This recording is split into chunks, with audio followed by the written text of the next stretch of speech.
देखिए, दूध के घनत्व को निर्धारित करने के लिए कौन सा उपकरण उपयोग किया जाता है? जी हाँ दोस्तों, बहुत बार प्रश्न आया, आसान भी है। लैक्टोबैलिसिस बैक्टीरिया भी होता है और लैक्टोमीटर याद रखेंगे। दूसरा क्वेश्चन देखिए दोस्तों, ऑटोमोबाइल में यात्रा की दूरी को मापने के लिए निम्नलिखित में से किस उपकरण का प्रयोग करते हैं?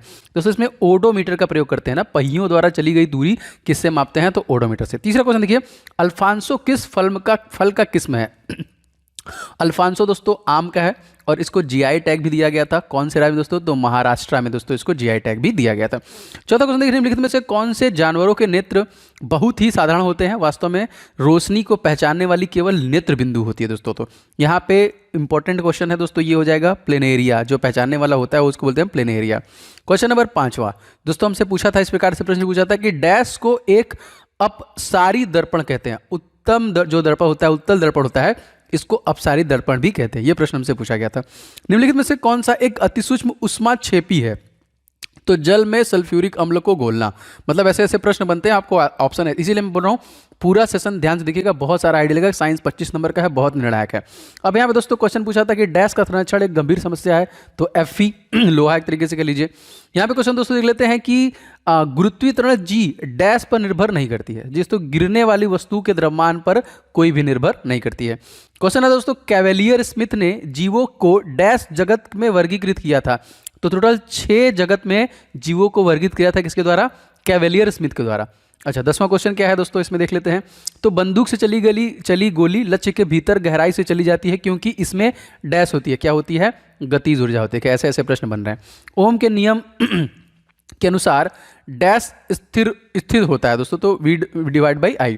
कौन सा विद्युत धारा के ताप प्रभाव पर आधारित होता है दोस्तों? तो विद्युत हीटर। विद्युत धारा के ताप प्रभाव पर आधारित होता है विद्युत हीटर। अब 11 अक्टूबर 2018 में जो क्वेश्चन पूछे गए उसको देख लेते हैं दोस्तों। 13वां क्वेश्चन यहाँ पे क्या दिया है, बहुत आसान है। निम्नलिखित में से कार्बन के किस अपरूप की संरचना भूगर्भीय ग्रुप के समान होती है दोस्तों? तो इसको बोलते हैं फुलरीन। एक फूल के पराग कोश में वर्तिकाग्र तक आंकड़ों का स्थानांतरण क्या कहलाता है? उसको हम लोग बोलते हैं परागण। परागण बोलते हैं।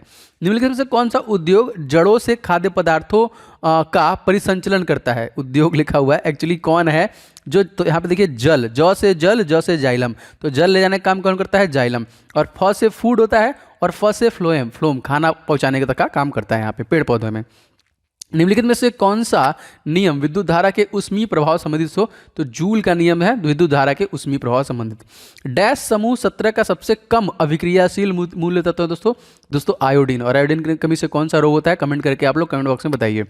18वां क्वेश्चन देखो, जीवाश्म काल निर्धारण एक तरीका जीवाश्म सामग्री में एक ही तत्व के विभिन्न अनुपात का पता लगाना है। किसके लिए? समस्थानिकों का पता लगाना। दोस्तों यदि आप रेलवे ग्रुप डी एग्जामिनेशन 2022 के लिए तैयारी कर रहे हैं तो आपके लिए बहुत सारे बुक्स मैं लाया हूं जो बहुत ज्यादा इंपॉर्टेंट है और आपको ले लेना चाहिए। दोस्तों मैथ का मैंने 500 क्वेश्चन रेडी किया है, guess paper, super guess question है सारे के सारे विद कंप्लीट सोल्यूशन और ट्रिक के साथ दोस्तों इसे बनाया गया है specially for railway group D examination 2022। एकदम आपको 500 के 500 क्वेश्चन को प्रैक्टिस करके जाना है एग्जामिनेशन में। इस ई बुक का लिंक आपको डिस्क्रिप्शन बॉक्स मिल जाएगा। इसी प्रकार से बहुत सारे ऐसे साइंस का देखिए 1000 क्वेश्चन मैंने कवर किया है विद कंप्लीट सोल्यूशन, मतलब इसके डिटेल भी मिल जाएंगे जिसमें फिजिक्स, केमिस्ट्री, बायो के सभी क्वेश्चंस लिए गए हैं और पिछले 10 वर्षों में जो लगातार क्वेश्चन पूछे गए उन सभी को इस ई बुक में लिया गया है। साइंस के अलावा दोस्तों यहाँ पे स्टैटिक जीके के 2500 क्वेश्चन, ये भी आपका फुल डिटेल के साथ है। और जीके टॉपिक वाइज अगर आपको कवर करना चाहते हैं, जितने भी टॉपिक पूछे जाते हैं आपके जीके से 70 से ज्यादा टॉपिक दोस्तों मैंने इसमें कवर किए हैं, तो आपको पूरा ऑल इन वन मिलने वाला है। तो निश्चित तौर पर दोस्तों ये सभी ई बुक आपके एग्जामिनेशन के लिए बहुत इंपॉर्टेंट है, तो आप जरूर से इसे ले लीजिए और प्रिपरेशन स्टार्ट कीजिए जिससे कि आप एग्जामिनेशन में ज्यादा स्कोर कर पाए। सभी ई बुक का लिंक दोस्तों मैंने डिस्क्रिप्शन बॉक्स में डाल रखा है, फटाफट जाके वहां से ले लीजिए। निम्नलिखित में से कौन सी ऊर्जा किसी वस्तु की ऊंचाई के बाद बदलती है? स्थितिज ऊर्जा बोलते हैं उसको। दूरदृष्टि दोष से पीड़ित व्यक्ति के नेत्र में किसी वस्तु का प्रतिबिंब कहां पर बनता है? तो ये दोस्तों रेटिना के पीछे बनता है। आवर्त सारणी का दोस्तों आविष्कार किसके द्वारा किया गया? देखिए आविष्कार जो किया गया वो दमित्री मेंडलीव के द्वारा किया गया, याद रखेंगे, जो कि बहुत बार प्रश्न बना हुआ है। अच्छा, अब देखिए यहाँ पे निम्नलिखित में से किस वर्गीकरण के अनुसार आवर्त सारणी के तत्वों को उनके परमाणु संख्या के बढ़ते क्रम के अनुसार व्यवस्थित किया गया है? तो आधुनिक आवर्त सारणी के ये किया गया है। यहाँ देखिए डैश न होने पर किया गया कार्य शून्य होगा, तो विस्थापन न होने पर किया गया कार्य शून्य होगा। डैश का रासायनिक नाम कैल्शियम सल्फेट हेमीहाइड्रेट है, तो प्लास्टर ऑफ पेरिस का देखिए नाम है कैल्शियम सल्फेट हेमीहाइड्रेट। यहाँ पे देखिए ब्रह्मांड में किन्हीं दो निकायों के बीच गुरुत्वाकर्षण बल डैश पर निर्भर करता है, तो उनके द्रव्यमानों के योग पर यह निर्भर करता है। देखिए क्वेश्चन था 27वां, मोस्ट इंपॉर्टेंट क्या था, एक निश्चित दिशा में बढ़ रही वस्तु की गति को वैज्ञानिक शब्दावली में दोस्तों हम लोग क्या नाम देते हैं, तो दोस्तों वेग बोलते हैं इसको। ठीक है, 28वां क्वेश्चन निम्नलिखित में से कौन सा पौधा थैलोफाइटा समूह के वर्गीकृत नहीं होता दोस्तों, तो यह है रीशिया। दोस्तों बहुत सारे लोग इस वीडियो को लाइक कर चुके हैं, उनका दिल से धन्यवाद, और बहुत सारे लोगों ने अभी तक नहीं किया है तो बिल्कुल दबा दीजिए। और कम से कम दोस्तों मैं चाहूँगा कि एक शेयर आप कहीं ना कहीं जरूर किया करें, एंड चैनल पर नए हैं तो सब्सक्राइब करके बेल बटन को ऑन करना बहुत जरूरी है, कर लीजिएगा। जितने भी वीडियो डाला हूँ सब यूजफुल है, डेली बेसिस पे देखते रहिए क्योंकि रिवीजन बहुत जरूरी है। इलेक्ट्रिक सर्किट में धारा नियंत्रण का प्रयोग प्रायः डैश को परिवर्तित करने के लिए किया जाता है, तो प्रतिरोध को परिवर्तित करने के लिए किया जाता है। निम्नलिखित में से कौन सा स्थिति संबंध जो कि समय संबंध समीकरण है दोस्तों, तो S = UT + ½ AT²। बहुत बार ये प्रश्न आया है, सूत्र याद रखिएगा। 31वां क्वेश्चन देखिए यहाँ पे, निम्नलिखित में किसके घनत्व का क्वथनांक दोनों भिन्न होता है दोस्तों, तो सोडियम हो गया यहाँ पे इस क्वेश्चन का आंसर। इलेक्ट्रॉनिक बल्ब में भरने हेतु निम्नलिखित में से किस गैस का प्रयोग किया जाता है दोस्तों, तो AR और N2 का प्रयोग किया जाता है। किसी प्रतिरोधक के माध्यम से प्रभावित होने वाली धारा उसके डैश के व्युत्क्रमानुपाती होती है, उसके प्रतिरोध के व्युत्क्रमानुपाती होती है। 34वां क्वेश्चन दोस्तों यहाँ पे क्या दिया हुआ है, जिंक, नियॉन, हीलियम तथा जिनान उस वस्तु का चयन करें जो तीनों में से संबंधित है, तो उससे जिंक हो जाएगा यहाँ पे। दर्पण का सूत्र है तो यहाँ पे हो जाएगा A/U + A/V = A/F। बहुत कॉमन क्वेश्चन, दर्पण से बहुत सारे प्रश्न आपके परीक्षा में पूछे जाएंगे। निम्नलिखित में से किसमें त्रिबंध होते हैं दोस्तों, तो प्रोपाइन जो होते हैं इसमें त्रिबंध होते हैं। किसी वस्तु के द्रव्यमान का मापन किसका मापन होता है, तो उसके जड़त्व का मापन होता है, CO। तो यहाँ पे का सापेक्ष द्रव्यमान 28 हो जाएगा। उधर डैश के जो कि वाह्यतम कोश में 1 से 3 इलेक्ट्रॉन होते हैं, तो धातु के। निम्नलिखित में कौन सा पुनर्जन्म मुकुलन द्वारा उत्पन्न होता है दोस्तों, तो हाइड्रा। मोस्ट इंपॉर्टेंट, याद रखिएगा। आगे बढ़ते हैं क्वेश्चन। पहले क्वेश्चन के निम्नलिखित में से कौन सा प्रमस्तिष्क के बारे में सही नहीं है। प्रमस्तिष्क मांसपेशियों की गतिविधि का समन्वय करता है, ठीक है, ये जो कि सही नहीं, गलत बात है ये।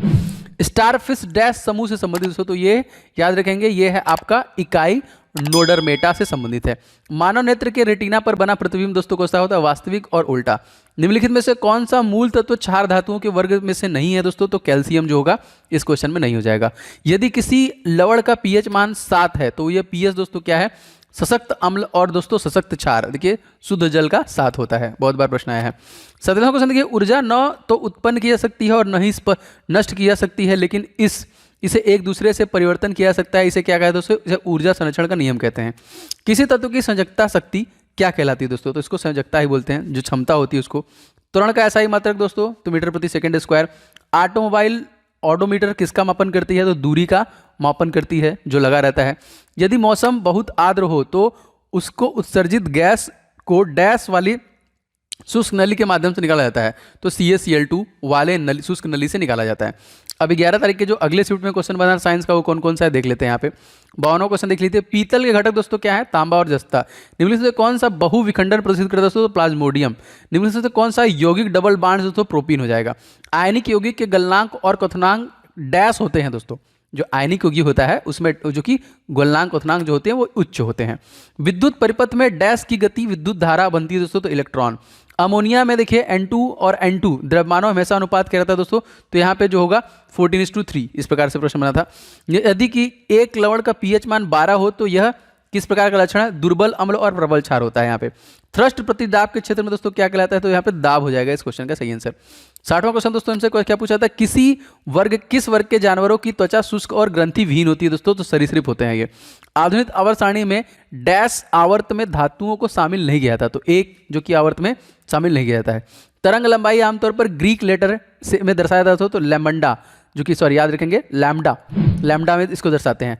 यहाँ पे क्वेश्चन देखिए, अग्रस्त मेरिस्टेम डैश के शीर्ष पर पाया जाता है दोस्तों, तना और जड़ों में पाया जाता है। अच्छा, क्वेश्चन नंबर 64वां दोस्तों यहाँ पे क्या दिया हुआ है, अंतरिक्ष यान से अंतरिक्ष यात्री को आकाश कैसा दिखाई देता है, तो उसको काला दिखाई देता है। अच्छा, यहाँ बताएं किसके द्वारा मिट्टी की उर्वरकता में केचुआ की भूमिका का अध्ययन किया गया था दोस्तों, बहुत बार प्रश्न आया है दोस्तों, चार्ल्स डार्विन हो जाएगा इस क्वेश्चन का सही आंसर। 12 अक्टूबर 2018 में जो प्रश्न बने वो कौन कौन से हैं। आधुनिक आवर्त सारणी के वर्ग 1 में तत्व को क्या कहते हैं दोस्तों, तो क्षार धातुओं बोलते हैं। वर्ग सरीसृप में क्या होता है, सल्क के साथ शुष्क और ग्रंथि विहीन त्वचा वाले होते हैं। किस समय उत्तम दर्पण का उपयोग किया जाता है दोस्तों, तो रिवर व्यू दर्पण के समय दोस्तों इसका उपयोग किया जाता है। 69वां क्वेश्चन दोस्तों लिखते हैं, निम्नलिखित में से कौन सा कथन न्यूटन गति के तीसरे नियम को सही साबित करता है? तो बल अलग अलग निकाय पर विपरीत दिशा में लागू होता है। क्वेश्चन देखिए, एथेनॉइक एसिड का सामान्य नाम दोस्तों क्या है? तो इसको देखिए एसीटर एसिड बोलते हैं।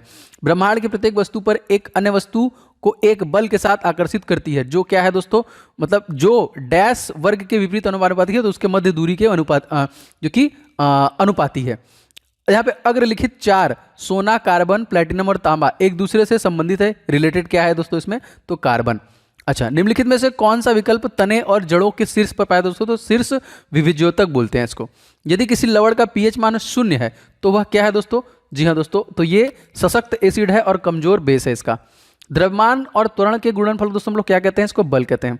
उच्च तापमान प्राप्त करने के लिए इलेक्ट्रिक तापन उपकरणों में सामान्यतः डैश का प्रयोग किया जाता है, तो उसमें एलॉय का प्रयोग किया जाता है। निम्नलिखित में से कौन सा विकल्प रासायनिक परिवर्तन है?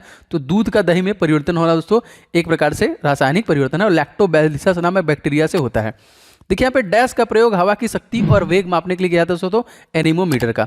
पुरुष शुक्राणु का गुणसूत्रों की संख्या दोस्तों कितनी होती है? तो दोस्तों याद रखेंगे 23। डैश उस उम्र का नाम है जिसके दौरान मानव पुरुषों और महिलाओं के प्रजनन अंग कार्यात्मक हो जाते हैं, गोनाड्स युग्मकों और सेक्स हार्मोन का उत्पादन शुरू हो जाता है और मानव यौन के प्रति परिपक्व हो जाता है। तो इसको देखिए एडल्ट बोलते हैं, किशोरावस्था इसको बोलते हैं। 81वां क्वेश्चन दोस्तों है आपका कि आवर्त सारणी के चौथे आवर्त में डैश तत्व उपस्थित होते हैं? तो 18। शक्ति इक्वल टू W/T, जहां W का अर्थ दोस्तों क्या है? तो W हमेशा वर्क से रिलेट करता है, कार्य। 12 तारीख के अगले शिफ्ट में जो क्वेश्चन बने कौन कौन से? डैश दोस्तों वह भौतिक राशि है जो कभी भी ऋणात्मक नहीं हो सकती, वह है दूरी। द्रव्यमान संख्या का चिन्ह दोस्तों ए। बिछुआ के पौधे को की नोकदार जो पत्तियां हैं डैश होने के कारण उनमें चुभने का जलन युक्त दर्द होता है, जैसे कि मिथुनोइक एसिड होता है, इस वजह से ऐसा आपको दर्द होता है। क्वेश्चन देखिए, यदि एक तार में प्रभावित होने वाली विद्युत धारा को दोगुना कर दिया जाए तो उसके प्रतिरोध पर क्या प्रभाव पड़ेगा? दोस्तों उसका प्रतिरोध आधा हो जाएगा। हाइड्रोजन और हीलियम को डैश में रखा जाता है दोस्तों, पहले आवर्त में रखा जाता है। लैंगिक प्रजनन में डैश के डैश का शामिल होता है, तो विपरीत लिंगों के 2 जनक का शामिल होता है। यहाँ पे ये प्रश्न हमसे पूछा था लैंगिक प्रजनन में। अच्छा, 79वां क्वेश्चन देखते हैं। जलीय अणुओं द्वारा आकर्षित होने वाले समूह दोस्तों क्या कहते हैं? इसको बोलते हैं हाइड्रोफिलिक। 90वां क्वेश्चन देखिए, निम्नलिखित में से कौन सा कथन सत्य है? अपचयन अभिक्रिया के दौरान परमाणु में इलेक्ट्रॉन उत्सर्जित होते हैं, याद रखिएगा। 91 क्वेश्चन देखते हैं। 91वां क्वेश्चन, पौधे में डैश नामक उत्तर कारण लचीलापन होता है, तो इसमें एक कोलन कायमा होता है, इस वजह से वो लचीलापन होता है। हथेली पर रखने पर निम्नलिखित में से कौन सा पिघल जाता है दोस्तों? तो GA&CS। यहाँ पे देखिए डैश विकास के सिद्धांत संबंधित है दोस्तों, चार्ल्स डार्विन विकास के सिद्धांत संबंधित है। निम्नलिखित में से कौन अधिक कार्य कर सकता है दोस्तों? तो एक चली हुई गोली, मतलब इस प्रकार से क्वेश्चन बना था, तो ये आंसर हो जाएगा। निम्नलिखित में से एक व्यक्ति ने पोलियो का टीका विकसित किया? जी हाँ दोस्तों, यहाँ पे जोनास एडवर्ड सॉल के द्वारा दोस्तों इसको विकसित किया गया। अब 12 तारीख के तीसरे शिफ्ट में जो क्वेश्चन पूछा गया था, यदि किसी नमक का pH मान 14 है तो वह नमक डैश है, कमजोर एसिड और सशक्त बेस। मैग्नीशियम रिबन का एक चमकदार डैश लौ के साथ जलता है, तो सफेद लौ के साथ जलता है। यहाँ पे कुलाम दोस्तों यहाँ पे 1 एम्पियर हो जाएगा, याद रखेंगे। यहाँ पे 99वां क्वेश्चन देखते हैं। डैश ने उत्प्रेरक के रूप में प्लेटिना पर अपना अवलोकन किया दोस्तों, डोवेनियर के द्वारा ये किया गया था। 100 क्वेश्चन देख लेते हैं। निम्नलिखित में से किस बल की प्रकृति विद्युत चुंबकीय नहीं होती है? तो यहाँ पे बल होता है पिंड का भार हो जाएगा इस क्वेश्चन में आंसर।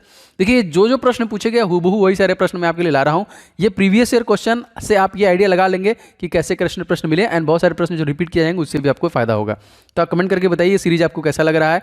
मैं लगातार इसके 7 या 8 सेशन आपको अपलोड कर चुका हूँ, ग्रुप डी का, और NTPC का भी मैंने 7 या 8 अपलोड कर दिया है, प्लेलिस्ट में जाके देख सकते हैं। दोस्तों आप सभी लोग वीडियो को लाइक जरूर किया करें एंड वीडियो को शेयर किया करें। मैं लगातार आपके लिए यूजफुल सेशन ला रहा हूँ, तो चैनल को सब्सक्राइब करके बेल बटन को भी ऑन कर लेंगे तो आपको नोटिफिकेशन लगातार मिलते रहेंगे। एंड बहुत सारे जो मैंने ई बुक्स लॉन्च किए हैं आपके लिए बहुत जरूरी हैं, आप उन्हें जरूर से ले लीजिएगा। मिलते हैं नेक्स्ट क्लास में। आपका दिन शुभ हो। जय हिंद, वंदे मातरम।